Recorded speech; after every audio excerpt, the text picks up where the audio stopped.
काय आपण लावलंय? आता पाहतोय की काय प्रतिभा झालं? पवार त्यांना प्रश्न विचारतायत की आम्ही आल्यावरच आमच्या गाडीला तुम्ही आत का जाऊ दिलं नाही, आज संपूर्ण बंद आहे का, आणि आम्ही फक्त शॉपिंग करण्यासाठी आलोय पण तरी सुद्धा आम्हाला रोखण्यात आलेलं आहे की आमची गाडी येताच तुम्ही गेट लावलंय, याचं कारण काय, याचं उत्तर आम्हाला द्या. परंतु सुरक्षा रक्षक त्यांना काही उत्तर देऊ शकत नाहीये. त्यांनी सांगितलंय की जसं आदेश आले त्यानुसार आम्ही करतोय आणि त्यांना आत जाण्यापासून रोखण्यात आलेलं आहे.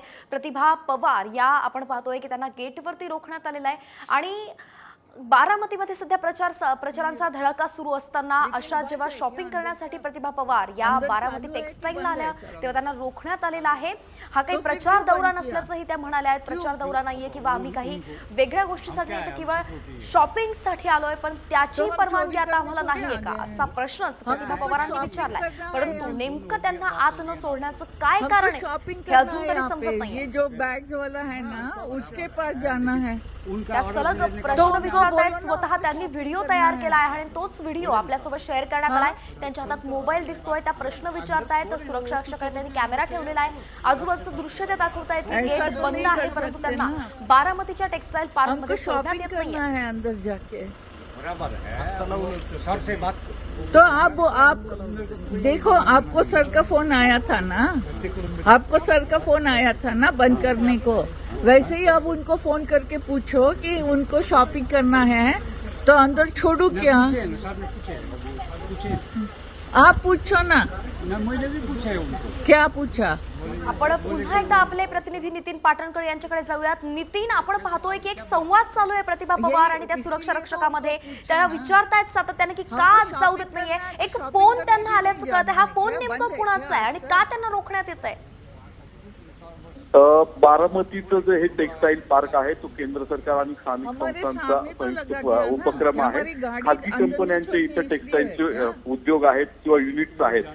सुनित्रा पवार त्याचे काम पाहतात, त्या राज्यसभेच्या खासदार आहेत. त्यांच्याकडे प्रामुख्याने या टेक्सटाईल पार्कची जबाबदारी आहे.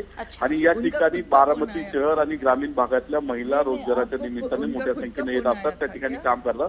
त्या ठिकाणी प्रचारासाठी प्रतिभाताई पवार आणि रेवती सुळे या गेलेल्या होत्या. त्यांना का सोडण्यात आलेलं नाही हे कारण अजून समजू शकलेलं नाही. तसंच कुणी फोन केला आणि त्यांना रोखलं एक महत्वाचा विषय आहे. कारण या टेक्सटाईल पार्कमध्ये याआधी प्रचाराच्या सभा किंवा प्रचार करण्यात आलेला आहे. विधानसभा निवडणूक असेल किंवा लोकसभा निवडणूक असेल, इतर उमेदवारांनी या ठिकाणी जाऊन प्रचार केलेला आहे आणि त्यामध्ये कुठलाही गैरप्रकार किंवा रोखण्यात आलेलं नव्हतं कोणाला.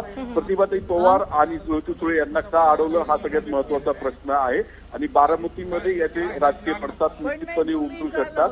कारण एका ज्येष्ठ शरद पवार यांच्या पत्नी आहेत प्रतिभाताई पवार, त्यांना अडवण्यात आलेला आहे. अतिशय धक्कादायक प्रकार आहे. लोकसभा निवडणुकीला आणि विधानसभा निवडणुकीला बारामतीतल्या कार्यकर्त्यांवरती प्रेशर येत होता, त्यांना प्रचारापासून रोखलं जात होतं हे आपण पाहत होतो. मात्र आता प्रतिभाताई पवार यांना देखील प्रचारापासून रोखण्याचा हा धक्कादायक प्रकार समोर आलेला आहे. अच्छा, तर एकंदरीतच नितीन आपण म्हणू शकतो की प्रचारापासून रोखण्यासाठी दक्षता जी काही घेण्यात आली आहे असं बोललं जात आहे. प्रतिभा पवारांसोबत सुप्रिया सुळेंच्या पुत्री ज्या रेवती सुळे त्या सुद्धा आहेत सोबत आणि या दोघींनाही थांबवण्यात आलंय.